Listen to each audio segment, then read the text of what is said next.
গুমের পর জিআইসিতে ২৬ জনকে নির্যাতনের ঘটনায় শেখ হাসিনা সহ ১৩ আসামির অব্যাহতির আবেদনের শুনানি চলছে। এই মুহূর্তে ট্রাইব্যুনালে আছেন সহকর্মী জাবেদ আক্তার। বিস্তারিত জানতে সরাসরি যুক্ত হচ্ছি তার সঙ্গে। জাবেদ, কখন নাগাদ এই শুনানি শুরু হয়েছে? এই মুহূর্তে কি চলছে, সেখানে কি আছে আপনার কাছে সবশেষ জানাবেন।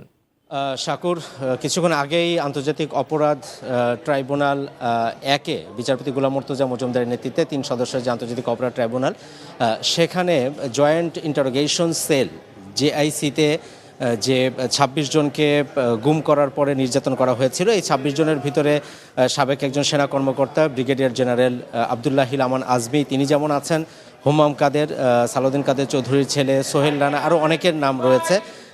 তাদেরকে এই মামলাটি গত ৮ই অক্টোবর এই মামলায় অভিযোগ দাখিলের পরে আসামিদের বিরুদ্ধে গ্রেপ্তারি পরোয়ানা জারি করা হয়েছিল। গত ২২শে অক্টোবর তাদের প্রথম দিনের মতো ট্রাইব্যুনালে হাজির করা হয় সেনা কর্মকর্তাদের, এবং এরপরে গত মাসের ২৩শে নভেম্বর নিয়ে আসা হয়েছিল এবং সবশেষ গত রোববার তাদেরকে আনা হয়েছিল। আজকে চতুর্থ দিনের মতো এই মামলাতে মোট ১৩ জন আসামি, সাবেক প্রধানমন্ত্রী শেখ হাসিনা এবং তার সাবেক প্রতিরক্ষা বিষয়ক উপদেষ্টা অবসরপ্রাপ্ত মেজর জেনারেল তারিক আহমেদ সিদ্দিক সহ মোট ১১ জন।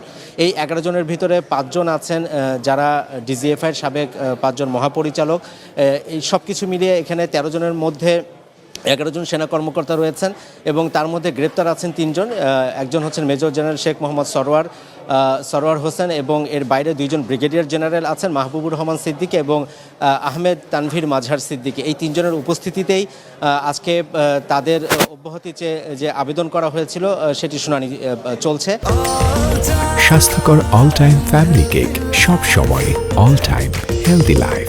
এর আগে রাষ্ট্রপক্ষে চিফ প্রসিকিউটর মোহাম্মদ তাজুল ইসলাম তিনি এই আসামিদের কিভাবে সম্পৃক্ততা রয়েছে, কিভাবে গত সরকারের আমলে ঘটনাগুলো ঘটেছে, কিভাবে সেই জেআইসিতে নির্যাতন করা হয়েছে, সব কিছু তুলে ধরে এই আসামিদের বিরুদ্ধে অভিযোগ গঠনের আবেদন জানিয়ে রাষ্ট্রপক্ষ শুনানি শেষ করেছিল। আজ যে যারা পলাতক আছেন তাদের পক্ষে state defence council M A Hasan Imam তিনি শুনানি করবেন। একই সাথে শেখ হাসিনার আইনজীবী হিসেবে রাষ্ট্রনিযুক্ত আইনজীবী যিনি আছেন আমির হোসেন তিনিও শুনানি করবেন, এবং যারা গ্রেপ্তার আছেন 3 জন তাদের পক্ষে আজিজুর রহমান দুলু তার শুনানিও হবে। তো সেই শুনানিটি আরও বেশ কিছুক্ষণ চলতে থাকবে।